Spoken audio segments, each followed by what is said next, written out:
आज हम आपको 8 साल के एक ऐसे बच्चे से मिलवाएंगे जिसके बाद आपको ये भरोसा हो जाएगा कि हमारे देश का भविष्य उज्जवल है।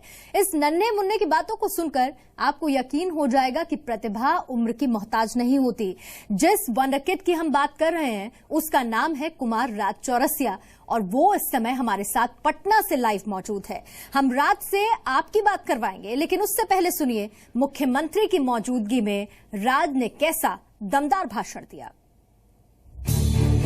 एक बच्चा बड़े बड़ों पर भारी। आखिर क्या कारण है कि कोई भी डॉक्टर, इंजीनियर, वकील, यहाँ तक कि उस स्कूल के शिक्षक भी अपने बच्चे को सरकारी स्कूल में पढ़ाना नहीं चाहते हैं। एक बच्चे ने खोली शिक्षा व्यवस्था की पोल। देश का प्रधानमंत्री बन गया तो सबसे पहले मैं पूरे देश के प्राइवेट स्कूलों को बंद करवा दूंगा। पटना का वंडर किड। पूरे भारत में 2 तरह का शिक्षा का व्यवस्था है। अमीरों के लिए अलग, जिनके बच्चे नामी प्राइवेट स्कूलों में पढ़ने जाते हैं, और गरीबों के लिए अलग, जिनके बच्चे सरकारी स्कूलों में पढ़ने जाते हैं। पटना के श्री कृष्ण मेमोरियल हॉल में 10 साल का बच्चा देश की शिक्षा व्यवस्था की पोल खोलता रहा और सीएम नीतीश कुमार मुस्कुराते हुए सुनते रहे। नीतीश कुमार जिस चौरसिया सम्मेलन में पहुंचे, वहां सबसे ज्यादा तालियां इस छोटे बच्चे कुमार राज चौरसिया के लिए बजी। बिहार के नालंदा के राज ने मुख्यमंत्री के सामने ही सरकारी स्कूलों की शिक्षा व्यवस्था की पोल खोल दी।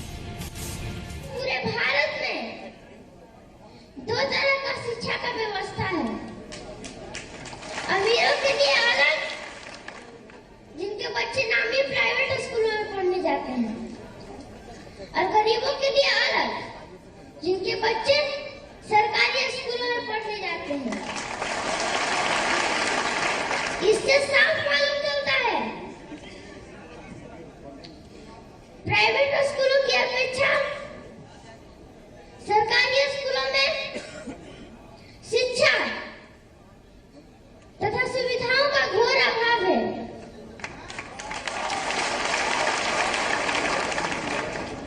आखिर क्या कारण है कि कोई भी डॉक्टर, इंजीनियर, वकील, यहाँ तक कि उस स्कूल के शिक्षक भी अपने बच्चे को सरकारी स्कूल में पढ़ाना नहीं चाहते हैं। असल में राज अपने पिता के साथ चौरसिया सम्मेलन में पहुंचा और बार बार कुछ बोलने की इच्छा जताई। सीएम नीतीश कुमार ने राज को मंच पर बुलाया। इसके बाद राज ने अपना सपना भी लोगों के सामने रखा। देश का प्रधानमंत्री बन गया तो सबसे पहले मैं पूरे देश के प्राइवेट स्कूलों को बंद करवा दूंगा, ताकि सभी बच्चे एक सरकारी स्कूलों में एक साथ पढ़ सके। अरे यार आगे से बैठो ना। और एक साथ गजब तुम लोग की हुई है। चाहे वो डॉक्टर का बच्चा हो या किसान का, चाहे वो इंजीनियर का बच्चा हो या मजदूर का, तभी जाकर इस देश में समान शिक्षा लागू होगा। मेरे जैसे व्यक्ति से व्यक्तिगत रूप से भी जो बनेगा, और क्या उसके मन में तमन्ना है, एक बार वो कह दिया कि अगर हम प्रधानमंत्री बनेंगे तो ये कोई बन सकता है, चाय वाला बन सकता है तो पान वाला क्यों नहीं बन सकता।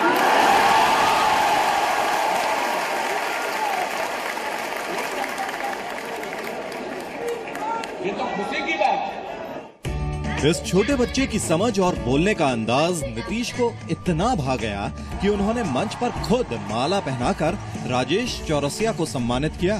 भूपेंद्र श्रीवास्तव, जी मीडिया, पटना। तो 8 साल का ये अनोखा राज इस वक्त पटना से हमारे साथ जुड़ चुका है। उसका हम स्वागत करते हैं। कुमार राज चौरसिया, ये वंडर किड, और इसके साथ ही शैलेंद्र कुमार जी जो कि राज के पिता हैं, उनका भी हम जी न्यूज पर बहुत बहुत स्वागत करते हैं। राज, सबसे पहले तो मैं आपसे यही पूछना चाहूंगी, मंच पर आप पहुंचे और आपने इतनी सब बातें कही, आपको पता था उस वक्त मंच पर मुख्यमंत्री मौजूद है? मुझे तो पता था कि अभी इस मंच पे मुख्यमंत्री हैं, लेकिन फिर भी मैं साहस के साथ ये भाषण बोला।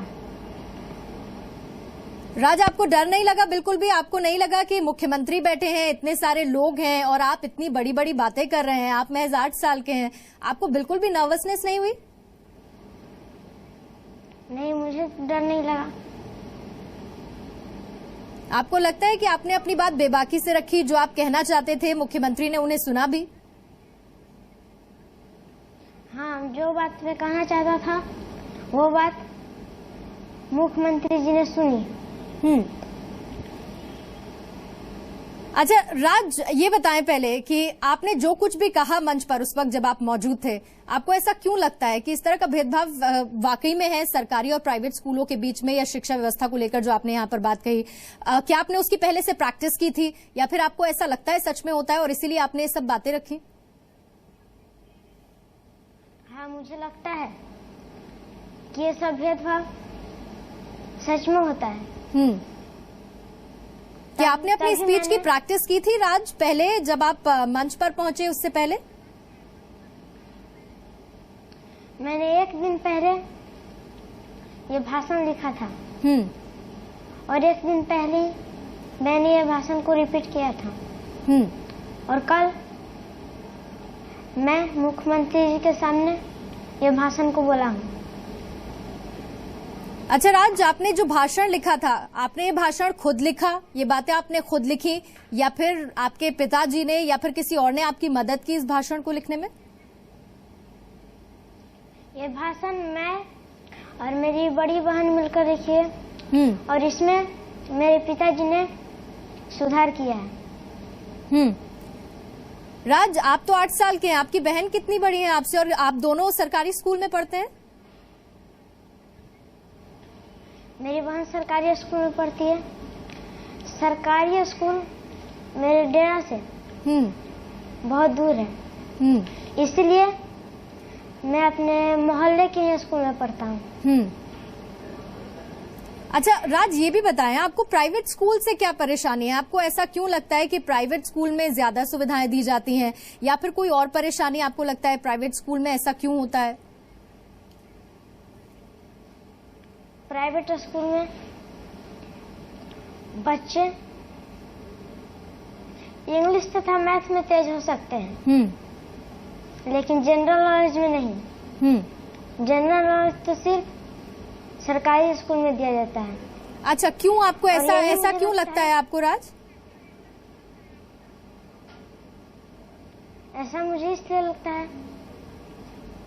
क्योंकि प्राइवेट स्कूल में जो बच्चे पढ़ते हैं उनके माता पिता अपने बच्चे पर गर्व होता है। लेकिन मेरी समझ से सरकारी स्कूल में जितना नॉलेज मिलता है उतना जनरल नॉलेज प्राइवेट स्कूल में नहीं मिलता है।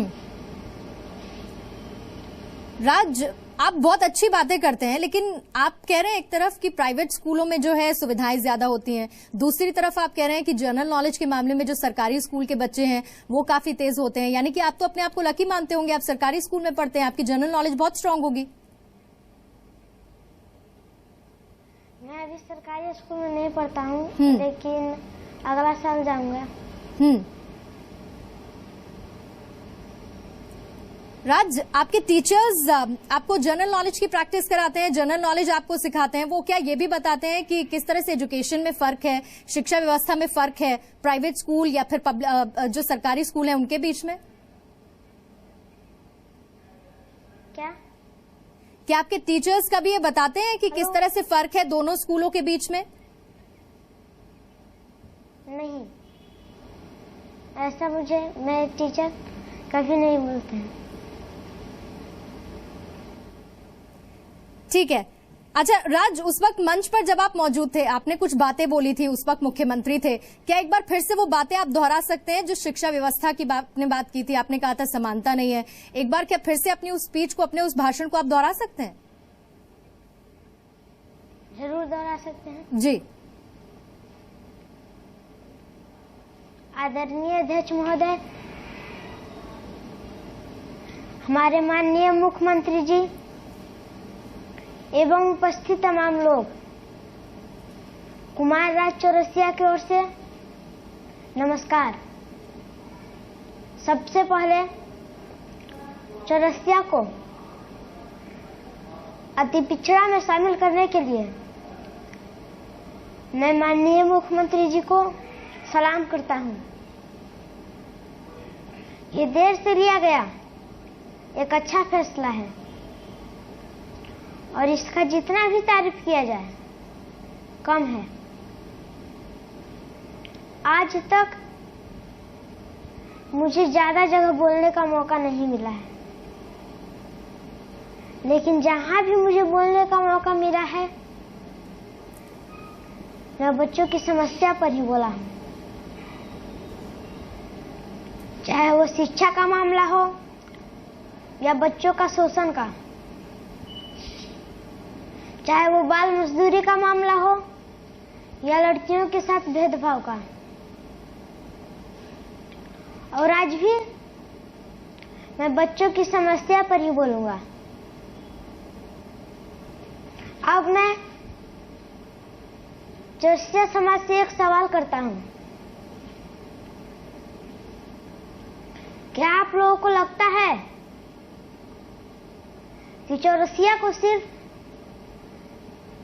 अति पिछड़ा में शामिल कर देने से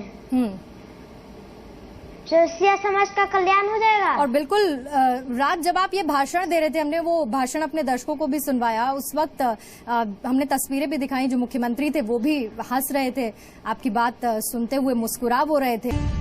आपसे यही जानना चाहती हूँ कि क्या खिलाते हैं आप राज को, जो वो इतनी अच्छी अच्छी और बड़ी बड़ी बातें करते हैं? अगर खिलाने से इतना बड़ी बड़ी बातें करते बच्चे, तो अमेरिका तो बच्चे सबसे तेज होते हैं। मैं तो आपसे ही सवाल करता हूँ। अच्छा चलिए बता दीजिए, सिखाते क्या है आप राज को? राज के ऊपर कोई प्रेशर नहीं है कि इसको ये सीखना, वो सीखना है, ये करना है, वो करना है। और मैं अपने बच्चों को यही बोलता हूँ और लोगों से भी ये बोलता हूँ कि प्राइवेट स्कूलों के बच्चों के माता पिता गर्व से कहते हैं मेरे बच्चा डीएवी में पढ़ता है, मेरे बच्चा ये स्कूल में पढ़ता है, लेकिन उनके बच्चे तेज हो सकते हैं, इंग्लिश में तेज हो सकते हैं, एमबीए कर सकते हैं, ये कर सकते हैं, वो कर सकते हैं, इंजीनियरिंग कर सकते हैं, डॉक्टर बन सकते हैं, सब कुछ कर सकते हैं। ठीक। लेकिन उस समाज से जुड़ा हुआ नहीं रहेगा। समाज में क्या हो रहा है, राजनीति में क्या हो रहा है, जो जनरल नॉलेज की बात ही होगी, वो प्राइवेट स्कूल के बच्चा सरकारी। और यही जनरल नॉलेज की बात जो है शैलेंद्र कुमार जी राज भी कर रहे थे। राज चूंकि कह रहे हैं वो जनरल नॉलेज भी बहुत अच्छे हैं। राज, मैं आपसे जानना चाहती हूँ, बड़े होकर आप बनना क्या चाहते हैं? अभी तो महज आप 8 साल के हैं, बड़े होकर क्या बनना चाहते हैं? मैं बड़ा होकर डॉक्टर बनूं, इंजीनियर बनूं या किसान बनूं। मैं हमेशा एक सामाजिक कार्यकर्ता ही बना रहूंगा और मैं बच्चों के लिए काम करूंगा। ठीक है, जी न्यूज की तरफ से आपको ढेर सारी शुभकामनाएं राज, और एक बार फिर से आप बहुत अच्छी बातें करते हैं, प्रेरणादायक बात करते हैं। शैलेंद्र कुमार जी, आपका भी बहुत बहुत शुक्रिया।